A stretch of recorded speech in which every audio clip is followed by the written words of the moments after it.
I'm not expecting you guys to remember necessarily from a week ago. But lesson 4.1 was inverse variation. We worked with those y equals k over x functions. And we worked on just being able to solve with them. We looked at the graphs a little bit, being able to write the equations.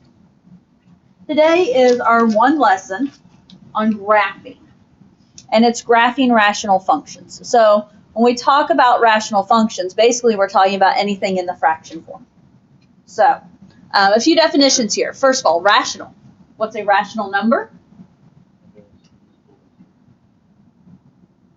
Not just two, but rational number is a number that can be expressed as a fraction is the easy way to put it. Up here, what do I have? A number that can be expressed as a ratio of two integers. Okay, so if it can be expressed as something over something, that is a rational number. A rational expression is an expression that can be expressed as a ratio of two polynomials. So throughout the rest of this chapter, we're going to talk about rational expressions.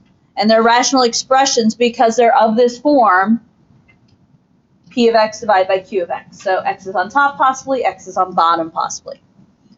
Today we're specifically graphing rational functions. So any function that can be defined by a rational expression. The fancy is r of x equals p of x divided by q of x. Again, it's fractions. If you look down at the bottom of what we're going to be answering questions about, everything we're dealing with is fractions. Okay, and that's kind of a theme for this chapter. Now, I mentioned the word asymptotes. Was it last week, the week before? It was last week. It was in 4.1, wasn't it? And a lot of you gave me a crazy look like, wait, have we talked about those? I don't know if we really talked about them, but guess what? We are today. Okay? So vertical asymptotes, those are those invisible lines, vertical lines, that your graph doesn't cross or touch. Okay?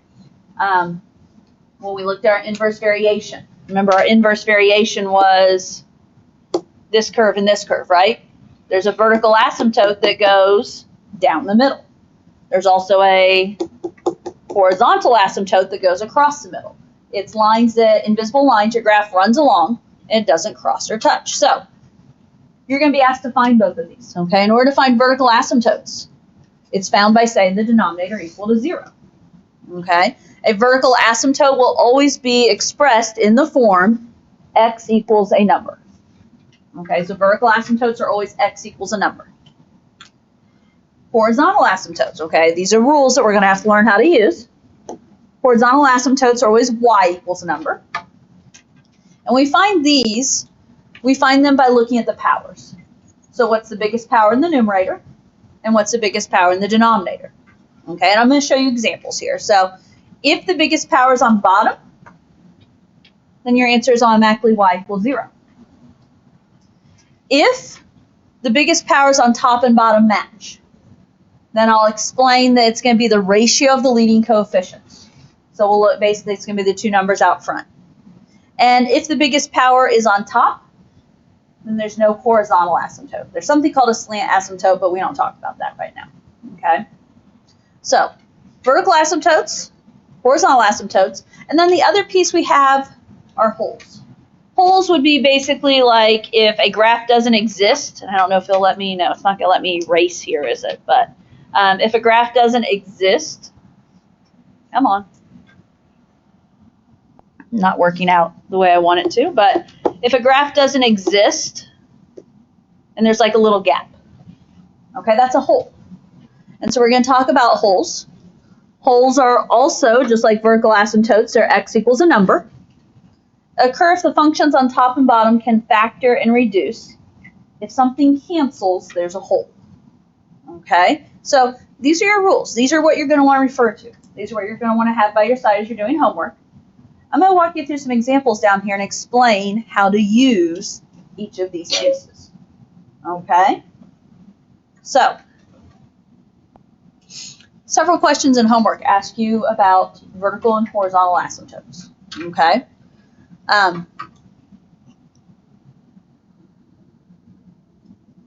always tend to start with my vertical asymptotes first. Not saying we have to, but that's where I tend to start.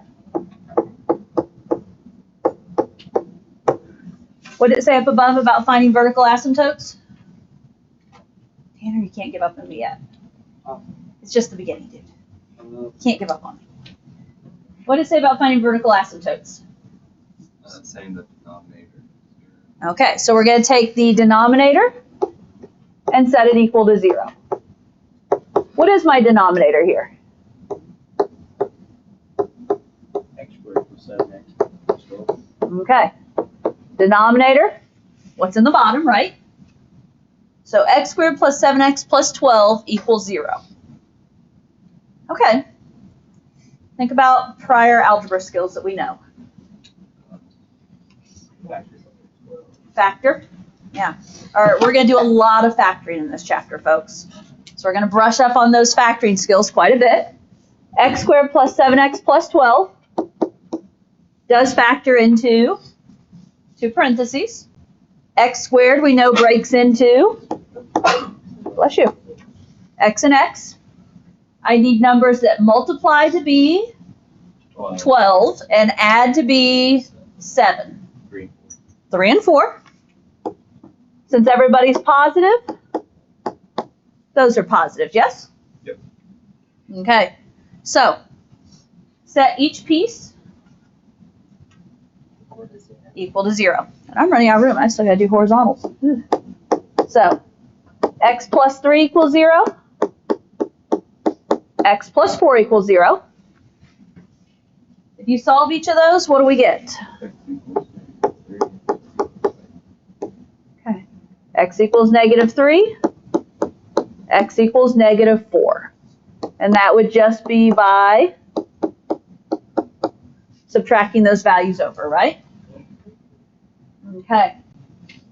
So, vertical asymptotes, there's 2 of them, and it comes from setting our denominator equal to 0. Now, we were also asked to find horizontal asymptotes.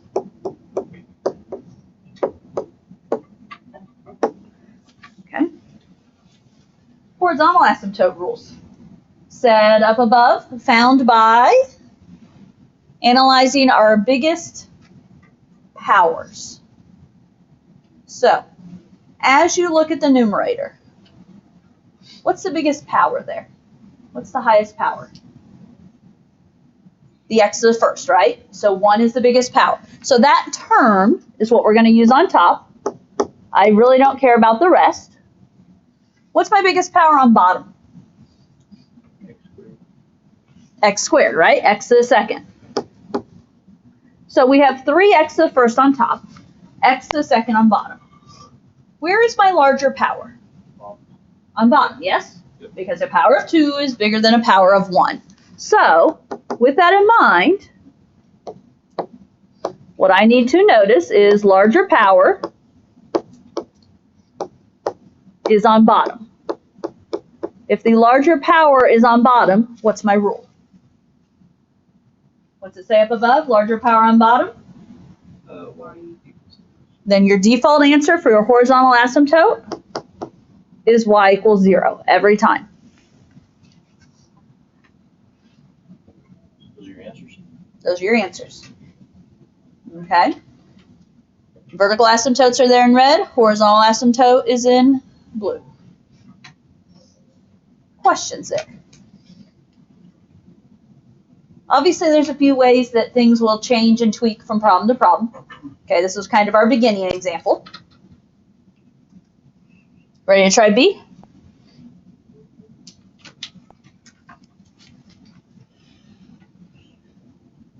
Okay. I'm going to start with vertical asymptotes again. How do I find my vertical asymptote? Denominator and equal to 0. Okay, denominator equal to 0. My denominator is? X squared minus 2x. Okay, x squared minus 2x minus 8. What's going to happen most of the time today? It can factor. Okay. So, 2 parentheses, x and x. I need 2 numbers that multiply to be what? negative 8. 8 to begin with, negative 8 when we tweak the signs. And they add to be what? Negative 2. So what numbers are going to multiply to be 8 there that we're going to have to use? It's going to be some combo of 4 and 2. So it multiplies to be negative 8. One of them is negative. If it adds to be negative 2. Negative 4, positive 2. Larger numbers, negative. Got it? So you get a factoring review built in. Set each factor equal to 0. So x minus 4 equals 0. X plus 2 equals 0. What solutions do I get? 4. Okay, 4 and negative 2. Now, keep in mind, I just said 4 and negative 2, but I wrote x equals on either of these, right? When you write me an asymptote equation, it is not just, don't tell me just your asymptotes are 4 and negative 2, because these are lines. These are equations of lines, so always put that x equals in there. Okay? So vertical asymptotes didn't really change up much there, although I'd probably need to get us in the habit of factoring the numerator too. Okay, horizontal powers. What is my largest term, my term with the largest power in the top? Okay, so 2x to the second, yes? And keep in mind, would these have to be the first terms? No, things can be mixed up, right? So 2x squared on top, kind of who cares about the rest? What's the largest term in the denominator? Highest powered term. X to the second. Okay. What do you notice about those powers? They are the same. They are the same, right? So my comment is going to be that I have matching powers.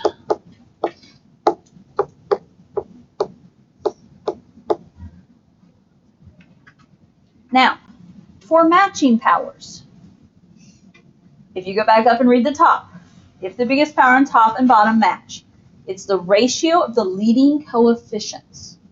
What are my coefficients?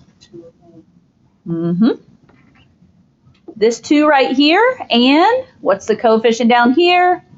The invisible 1. Okay, so when we think about that, it's always going to be y equals 2 over 1. What is 2 over 1? 2. So we have a horizontal asymptote of y equals 2. Okay, so there's your example of if those powers match. Okay, so I don't know if you need to make a note of what the ratio of the leading coefficients means to you up in the notes up there, but now you have it. Okay. See?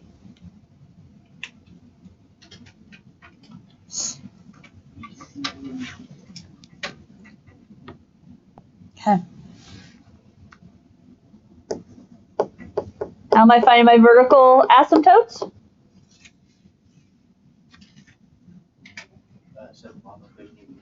Okay, setting our denominator equal to 0, which is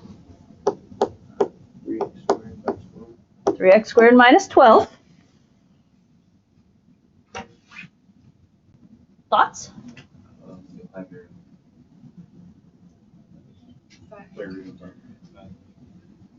What do they both have in common? We divide both by 3?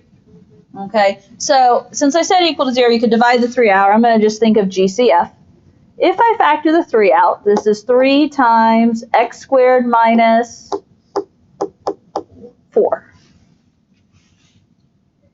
Now that that 3 is out of the way, do you know how to do something with x squared minus 4? Split. X and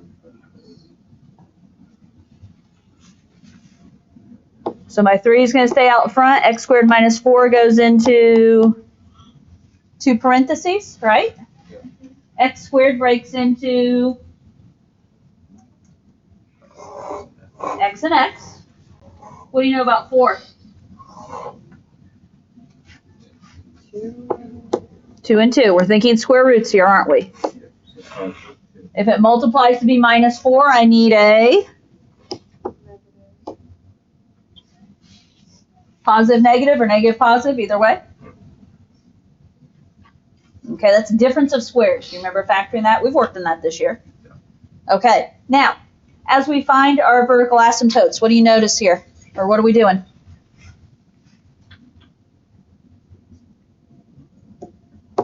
I'm going to set x plus 2 equals 0 and x minus 2 equals 0. What about that 3?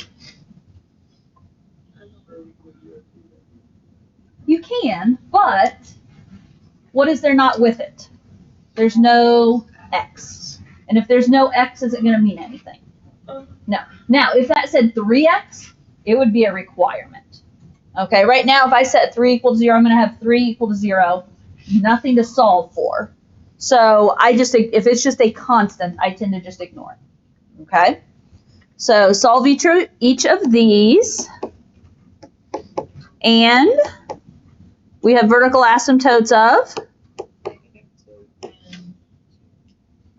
negative 2 and positive 2. Then you just let x squared minus 4 and just set equal to 0 and just solve that. You could have, yes. All depends how your brain thinks. That is a valid point. Can you just write that as like x equals plus minus 2? It usually works in sums. Well, the question will be, will it work in Sophos this time? I'm not going to say no. I don't know. I'm just trying to figure out if because these are like two different vertical asymptotes. I wouldn't necessarily be totally against it. I could see Sophos, I don't know. I agree, the plus and minus does usually work. I just can't guarantee if it would here. Okay, and one thing I should probably have us in the habit of doing is looking at, and it's going to matter here in a moment, which is why I bring this up here, but looking at, okay, if we factor the denominator, are there any matching factors in the numerator? Okay, so like 3x squared minus 12, that just factored into 3x plus 2 and x minus 2, yes? Okay, that was our denominator. We already factored that. What does the numerator factor into? X squared plus 5x plus 4. Plus 1 plus 4. Okay. X squared is x and x. Multiplying to be 4 is 4 and 1, and it adds to be 5. Now, the reason I bring this up, this section's only asking me about vertical and horizontal asymptotes. However, when they start talking about holes, are there any holes in the function? We have to look at, does anybody match? Do I have any matching factors here? No, so it's not a big deal here. But I'm trying to get that idea out there because it will matter at times, okay? Okay, so we did vertical asymptotes. We've got x equals negative 2 and positive 2. If you started looking at horizontal asymptotes,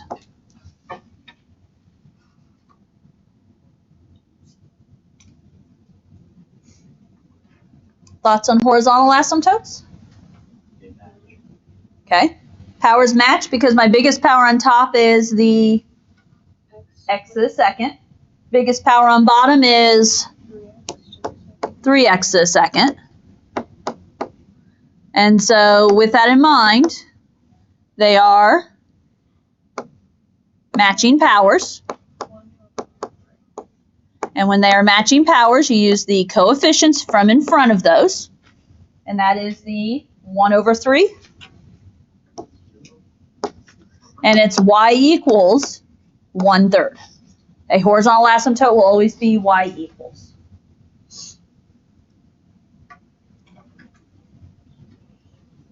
Okay. One more in this section.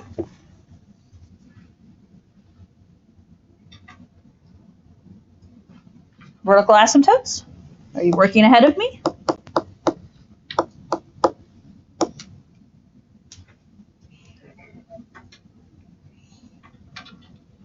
Vertical asymptotes, we're setting what equal to 0?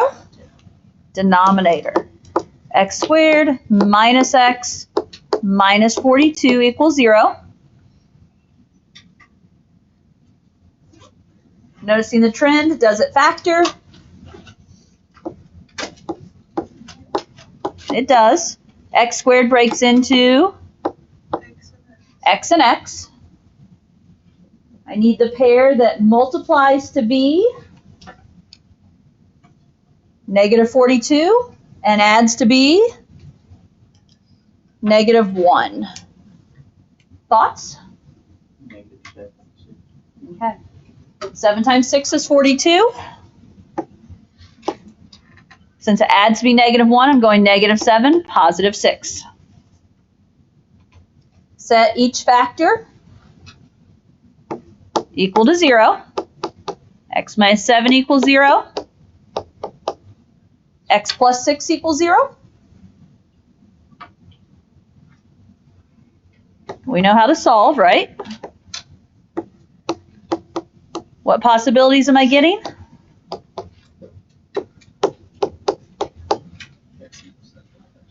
X equals 7, x equals negative 6. Okay. Let's go for a moment. Have you factored the top yet?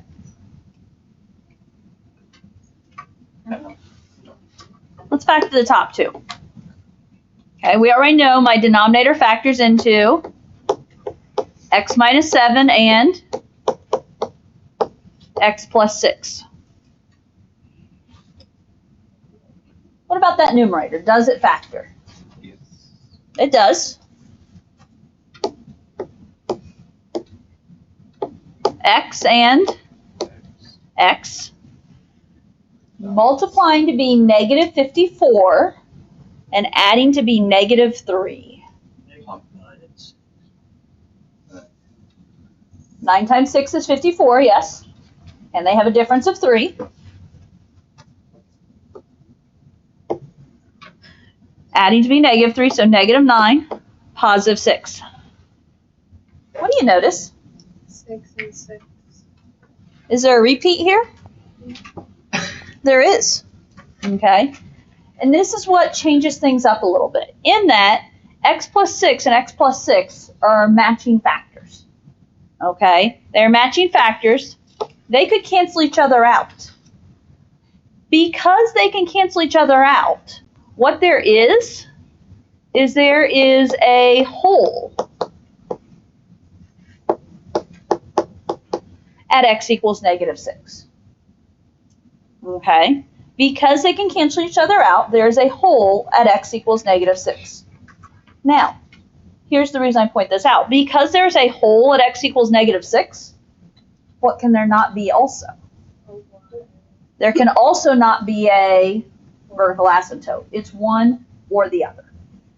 Okay? So, because these factors matched, there would be a hole here. And I know this question's not asking me about holes, but it affects the fact that now there's no vertical asymptote there. So even though we solved it, it's not a vertical asymptote because it is a hole, and our only vertical asymptote is x equals 7. Okay? Does that happen a lot? Not in what we're doing. Does it happen on occasion? So Yes. How this would it count if you put negative 6 would it count wrong? It would. Okay? So my point there is it is important to be keeping an eye on that numerator and checking to see if it factors. Okay? I can't remember. I know it happens at least once in homework. And I can't remember if it's on a graph or just on a question asking it. But I remember when I looked, it does happen. Okay? Now, while holes affect vertical asymptotes, they have nothing to do with horizontal asymptotes. Okay? Horizontal asymptotes is its own thing.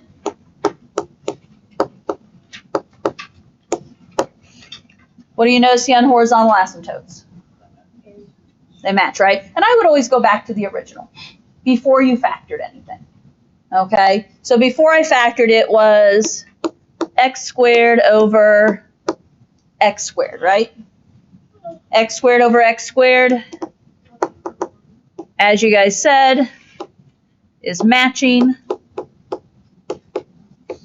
And those leading coefficients are 1 and 1, so y equals 1 over 1, which is, in other words, y equals 1.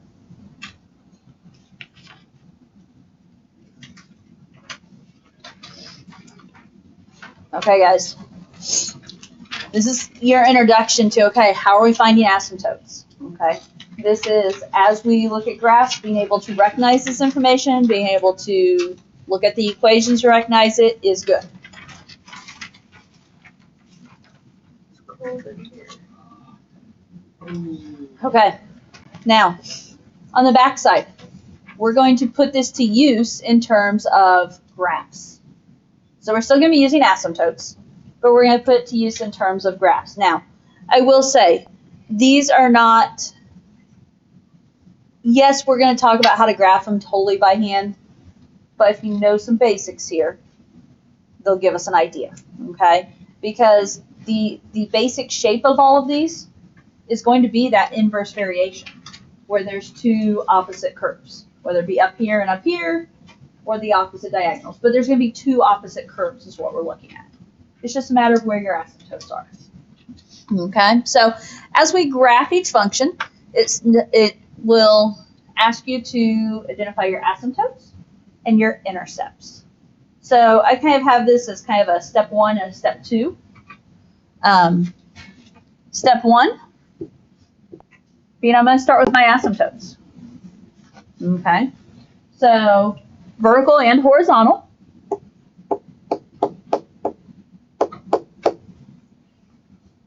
This is my step 1 here. Okay. Thoughts on vertical asymptotes here? Set the bottom equal to 0, right? Only the 5th time we've done this today, so 3x minus 4 equals 0. Add the 4 over, and 3x equals 4. And then what? Divide by 3, and x is 4/3. It's a fraction. Is that possible? It is. May not be fun, but it is. It's possible, okay? So we're going to have a vertical asymptote at x equals 4/3. While we're here, as part of step 1, I also want to talk about horizontal asymptotes. What do you notice about horizontal asymptotes? They match. What are those highest powered terms? Yeah, 2x to the first and 3x to the first, yes? What does that mean my horizontal asymptote is if those powers match? It's a 2 over 3, right? So that's going to be y equals 2/3. Okay, so we've identified some asymptotes. While we're here, let's go ahead and put them on the graph. Okay, now, asymptotes. We just do by just drawing dotted lines. They're not actually part of the graph. They're just places the graph is not going to cross. Okay, x equals 4/3. What do you know about 4/3? It's a little over 1, right? 1 1/3 is what my brain says.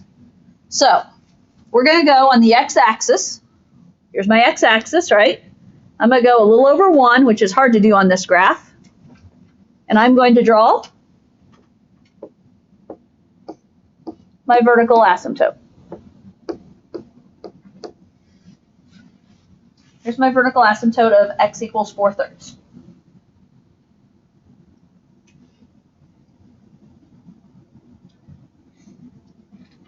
Horizontal asymptote. Y equals 2/3. This is looking to be a horizontal line, right? So go to the y-axis.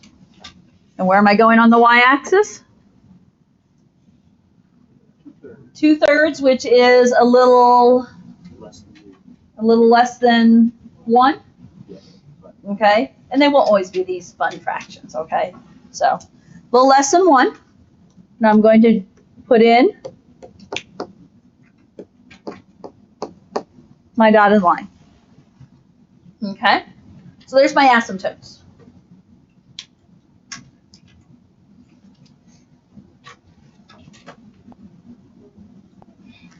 Now let's go talk about intercepts. Okay?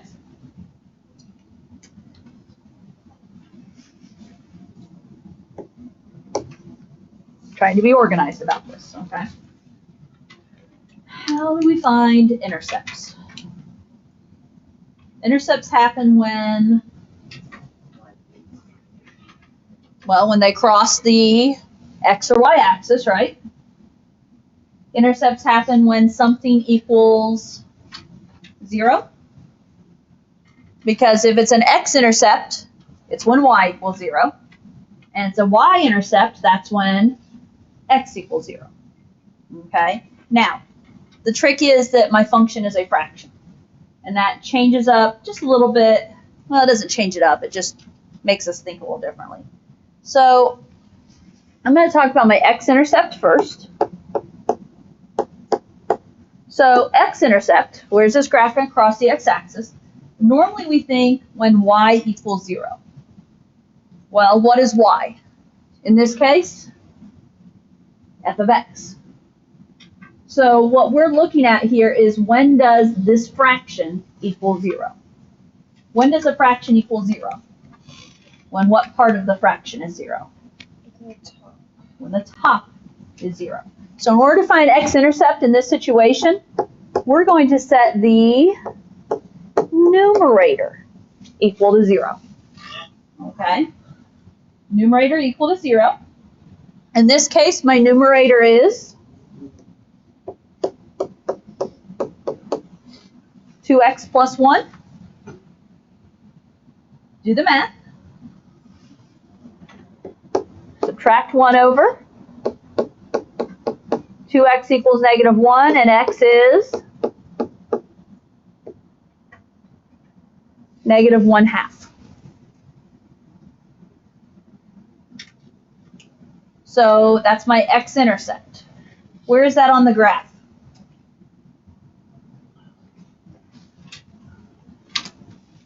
On the x-axis, we're going to go where?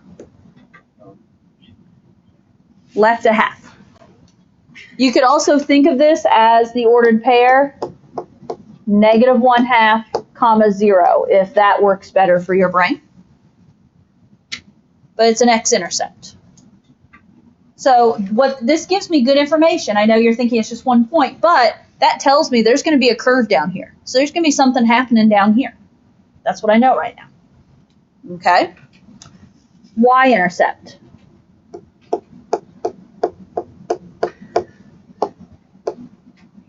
When do y-intercepts happen? Y-intercepts happen when x is 0. So at this point, just put x 0 in for x. So I'm going to say let x equal 0. So go up to your original equation. Okay. And I know it says f of x. You can just think, I think of that as y. So y equals 2 times 0 plus 1 over 3 times 0 minus 4. Don't worry, I'm getting the fractions out of the way early today. So 2 times 0 plus 1 is going to be 1. 3 times 0 minus 4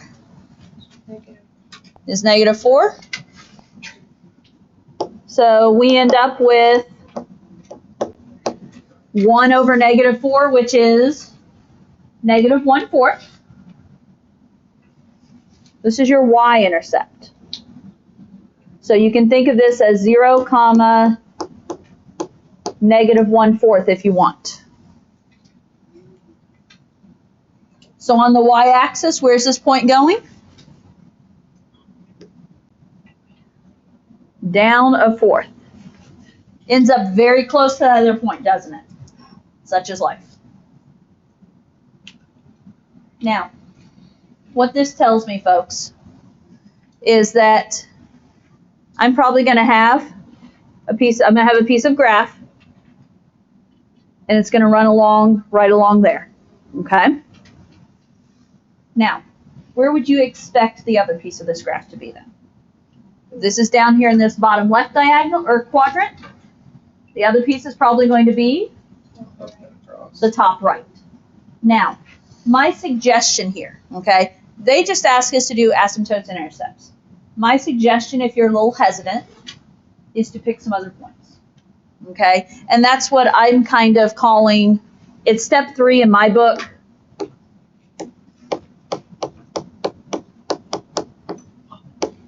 Is to pick some other points. Now, I can't say it's always going to be pick this number, and this number. It's going to be based on your problem, okay? Right now, I feel confident that my graph is doing something like that. I feel confident in that, okay? I want to feel confident that my graph is also up here in the top right. So what's an X value I could pick?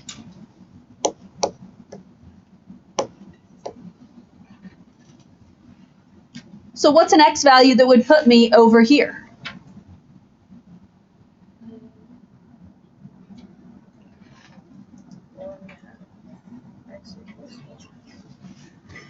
Well, guys, focus, please. I don't know what's funny or what's more important than this right now, but it's not. Okay, so right here, if I pick something like 0, we already know our zeros, right? If I pick 1, where should that put me? You can pick something like 1. That should put me down here somewhere, shouldn't it? I would also pick something on the other side of this asymptote. So if I pick something on the other side of this asymptote, I would maybe pick 2. And the idea is that those are on opposite sides of the asymptote. So if I plug these values in, and when I talk about plugging them in, I'm talking about plugging them in up here. Okay? Plug in 1. 2 times 1 is 2. 2 plus 1 is 3 over 3 times 1 is 3 minus 4 is negative 1. What is 3 divided by negative 1? Negative 3. Is that where I would expect it to be? Yeah. Okay. Maybe I didn't need to do that point. Let's check 2 though. 2 would be a good point to know for sure. 2 times 2 is 4 plus 1 is 5. 3 times 2 is 6. Minus 4 is 2. What do you know about 5 halves? 5 divided by 2 is 2.5. So if I go over, it's right 2 and up 1, 2, 2.5. Does that put us where we would expect? Does that put us in that upper right piece? Yeah. And it does. Okay? In all honesty, that's enough to draw it, folks.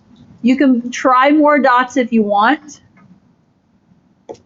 That's not the best drawing on my part, but that puts me in this quadrant. You're not going to be drawing these graphs on Savas. You know that. It's going to be a multiple choice thing. And we have plenty of information to give us other points, okay, and to give us a good graph. Okay, I've done a lot here. I know I have 3 more graphs because I want to talk about some exceptions and some other things tomorrow. You can start looking at homework. It won't be due till Wednesday, okay, and we'll definitely talk more tomorrow.